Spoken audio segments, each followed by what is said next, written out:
Trust unleashes creativity. What do we actually mean by this? How is it that trusting in yourself and trusting in others can open up this realm of new possibilities? I was 25 years old when I first started my job at Zaha Hadid Architects.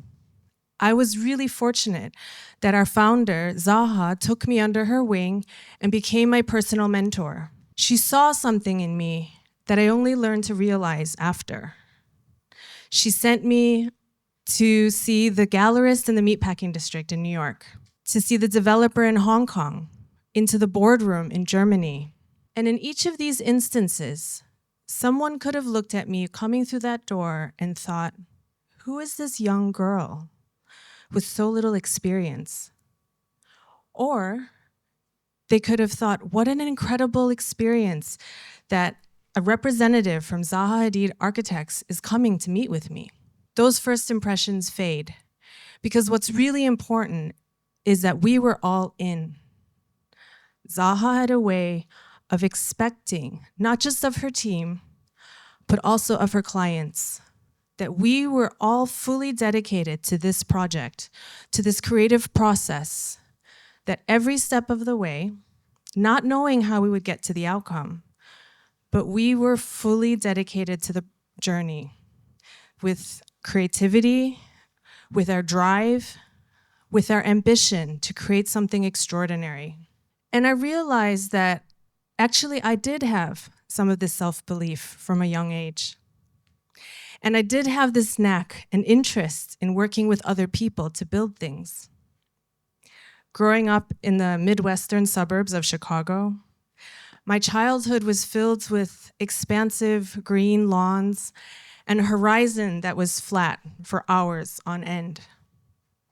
Probably why I was always drawn to the exuberance and the excitement of a city, and probably why, as a teenager with my friends, when it came to organizing a 30-hour fast and fundraising challenge, instead of the normal activities and the lock-in and the games, we decided we were going to build our own city. So we gathered all the materials we could find: cardboard, sleeping bags, lamps, books, magazines. And very quickly in those first few hours, we got to work. We split ourselves into different groups to build different neighborhoods. We laid out the city grid with masking tape on the floor. We strung Christmas lights to simulate the stars in the sky. But what I remember the most was looking back over this cardboard skyline and seeing the shimmering lights from different windows and hearing the whispering voices of people getting to know each other in the wee hours of the night. And I thought, what an incredible experience. We had managed to come together and collectively build this world for play, imagination, and exploration. And once you've created this ability to access your imagination, how can we actually give it more purpose? How can we create things that people care about? In order to do this, you have to be able to access two different sides of human nature: the technical and the practical, as well as the side that yearns for human connection, the emotional.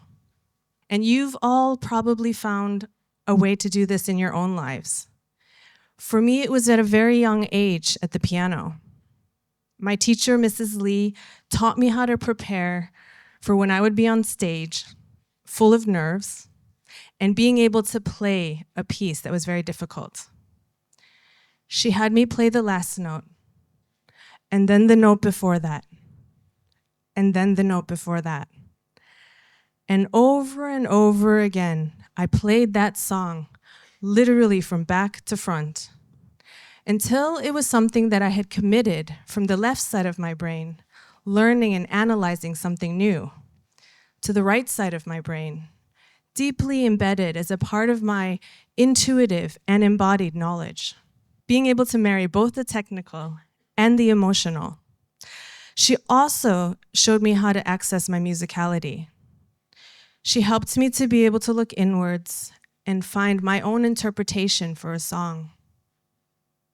When there were quiet passages, I leaned in, listened with my ears, and almost whispered across the keyboard with my fingers. And as the song started to crescendo and the piece became more expressive, I leaned back and played with my entire body, as though every fiber from my fingertips to my toes was a natural extension of the strings deep within the instrument.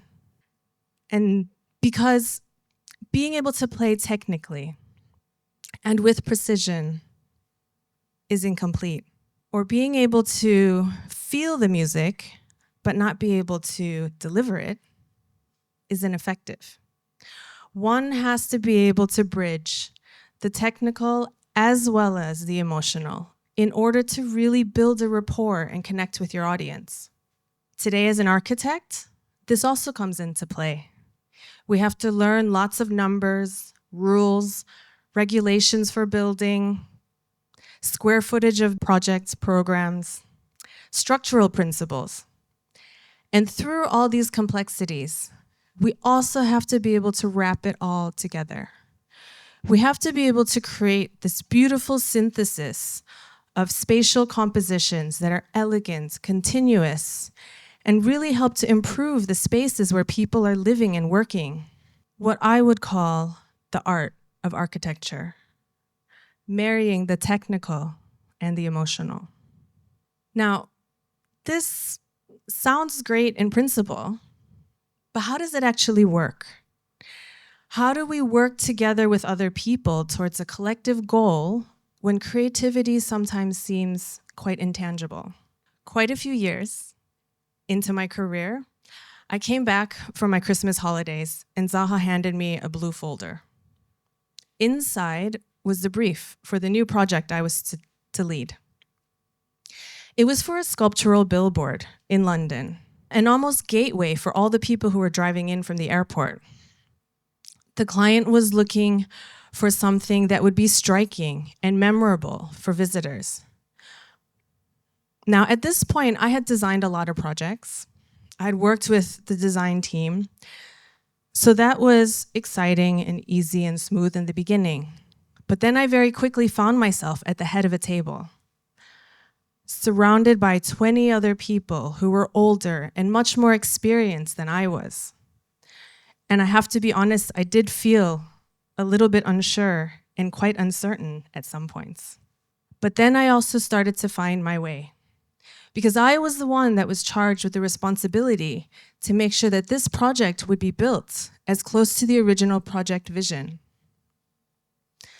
Because at the end of the day, there wasn't really a precedent for this project. It was the size of a building, but it was designed like a machine. And the concept was that there was this continuous form, and it reflected the velocity and the dynamism of the adjacent city. And it meant that there was very little room for any imperfection. The surface had to be seamless and smooth. So with this team of consultants, I started to realize I could trust myself, and I could find the way to ask the right questions, to set the priorities when there were different opinions. And together we explored ideas and realized the project by finding a fabricator who built ships, because they were the best ones to build this structure, and finding a contractor who specialized in railway bridges, because they were the ones who could assemble this on this site. We even explored floating the piece from the Netherlands down the Thames, all the way to the site in order to minimize traffic. At the end of the day, different than the cardboard city, where there were many trajectories for self-expression, in a project like this, every design consideration, every concern, and we looked at things such as how to make the structure around the shell so we didn't have as many beams and columns in the space, how to maximize the space for the pedestrians versus the traffic, how to allow the operations team to move through and access any point while still integrating lighting, landscape, drainage, cooling. In a project like this, all of these considerations were layered in, and they made the project tighter. They made it more refined, more functional, more considered. Because creative leadership is much more than being creative on your own. It involves elevating others. With Zaha, she spent a lot of time with us. She expected us to come with the ideas, the hard work, the effort, and she helped us refine those ideas. Most importantly, she set the bar really high. Imitation and repetition were frowned upon. Originality and experimentation were respected. And today, I try and do this with our own team, to set the expectation just beyond what they've done before. To look at their individual talents, strengths, and weaknesses, and help give them a pathway to reach their full potential. Because trust fuels creativity.